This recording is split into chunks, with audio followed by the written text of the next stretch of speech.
Olá, boa noite. Começa agora mais uma edição do Acontece Agora, com notícias do Brasil e do mundo desta terça-feira. A ofensiva diplomática internacional para tentar deter os bombardeios do exército israelense em Gaza e os disparos de foguetes palestinos contra Israel se intensificou nesta terça-feira, mas os ataques continuam em um ritmo frenético. Os confrontos entre israelenses e palestinos se intensificam. Nesta terça-feira, houve distúrbios entre as forças de segurança de Israel e manifestantes palestinos em Nablus, cidade da Cisjordânia ocupada. Uma greve foi convocada no território pelo partido Fatah de Mahmoud Abbas. O chamado teve eco nas cidades árabes israelenses e nas cidades mistas de Israel, onde as tensões entre judeus e árabes permanecem altas. Ao mesmo tempo, a comunidade internacional ampliou a ofensiva diplomática com o objetivo de deter os bombardeios do exército israelense em Gaza e os disparos de foguetes palestinos contra o Estado hebreu. O confronto também se cristalizou em torno da abertura de uma passagem para Gaza, destinada a possibilitar uma primeira entrega de ajuda humanitária no enclave. Mas a passagem de Kerem Shalom foi aberta por apenas algumas horas e novamente fechada por Israel após o lançamento de projéteis palestinos. A prioridade é a pausa imediata de toda a violência e a implementação de um cessar-fogo não apenas acordado, mas sim colocado em prática. O objetivo é proteger os civis e dar completo acesso humanitário a Gaza. Desde o início do conflito em 10 de maio, 213 palestinos, incluindo 61 crianças, morreram em Gaza e mais de 1.400 ficaram feridos. O balanço foi fornecido pelas autoridades palestinas. Já em Israel, 12 pessoas morreram, incluindo uma criança, e 294 ficaram feridas por foguetes.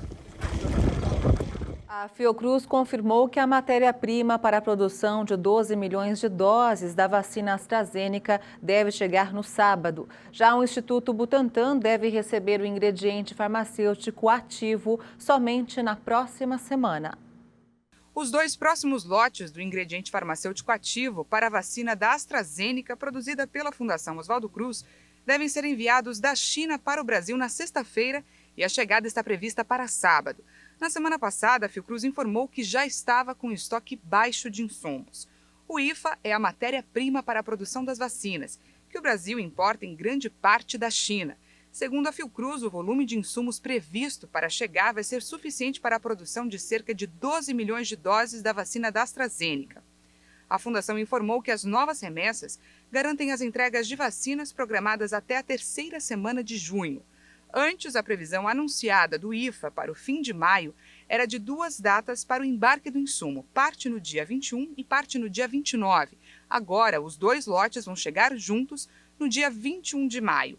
Com relação à vacina do Butantan, a Coronavac, o governo de São Paulo anunciou em uma rede social a chegada no próximo dia 26 de um lote com 4 mil litros de IFA, suficiente para a fabricação de 7 milhões de doses da Coronavac.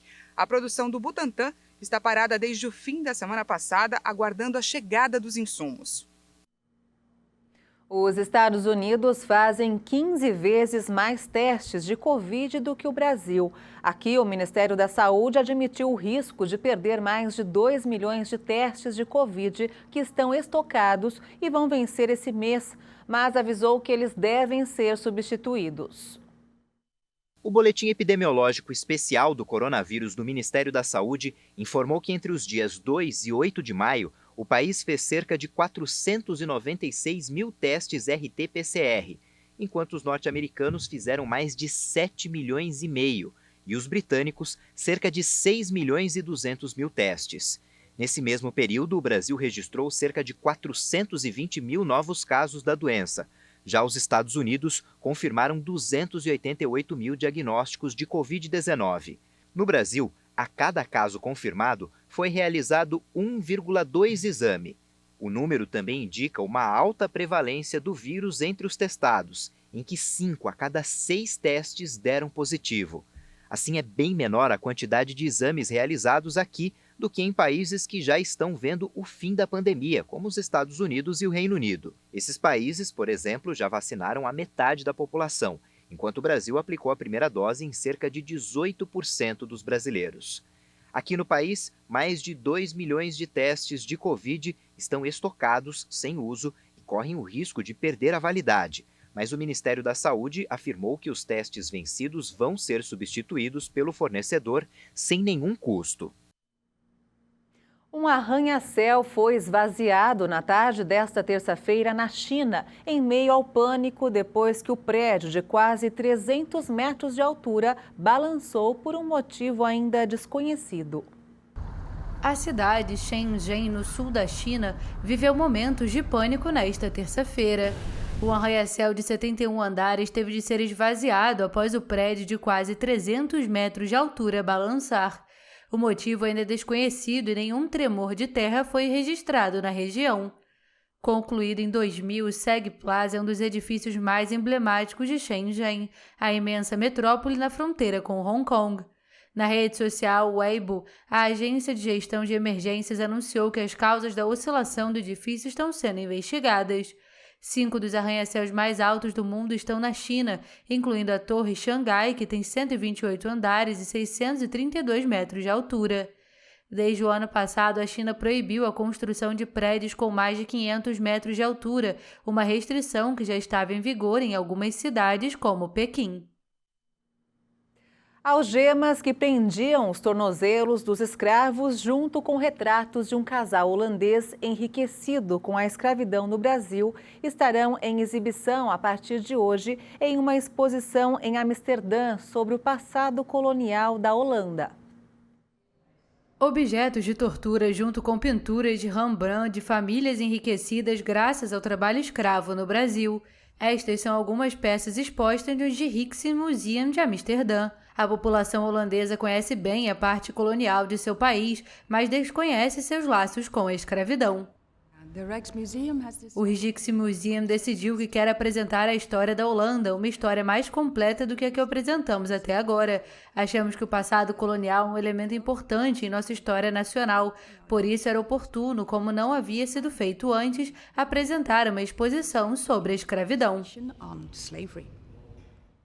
A exposição do museu retrata 10 pessoas, entre fazendeiros holandeses e escravos no Caribe, Brasil, Ásia e África do Sul. O museu quer reabrir o debate sobre o período colonial no país, que nunca se desculpou formalmente pelo papel no tráfico de escravos. Esperamos que a exposição leve a uma discussão mais aprofundada e a ouvir uns aos outros. Esse é um dos objetivos da nossa mostra, dar mais informações sobre esta história para que haja uma conversa mais clara. O museu decidiu ainda adicionar informações adicionais a 80 objetos em sua coleção permanente para destacar e explorar os laços ocultos com a escravidão. A Holanda tinha 7 colônias no Caribe, incluindo Suriname e Curaçao. O país europeu também dominou a África do Sul e a atual Indonésia, considerada uma fortaleza no século XVII da Companhia Holandesa das Índias Orientais. A exposição poderá ser vista online, já que os museus estão fechados por causa da pandemia de Covid-19. E essa edição fica por aqui. Você acompanha outras informações durante a nossa programação. E para rever as nossas reportagens, é só acessar o canal HIT Notícias no YouTube. Obrigada pela sua companhia e uma ótima noite para você. Tchau.